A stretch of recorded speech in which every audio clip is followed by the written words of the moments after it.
কেউ পরীক্ষা ছাড়া জান্নাতে যেতে পারে না। কত নবী রাসূলরে আল্লাহ পরীক্ষা করছে, যাদের কোনো গুনাহ নাই।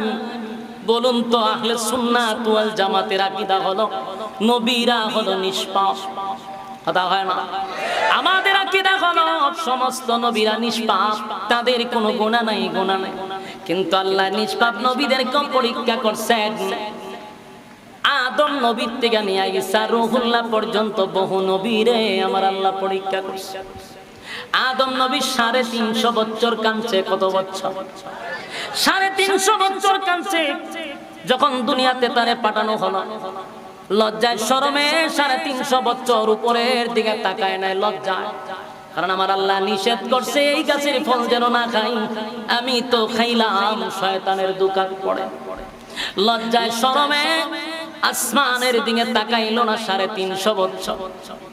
কানতে কানতে আদম আলাইহিস সালামের চোখের পানি দিয়ে একটা নদী হয়। এত কান্না কাঁদছে আদম নবী, এত কান্না কাঁদছে, চোখ দিয়া নদী হয়ে গেছে, এত পানি পড়ছে।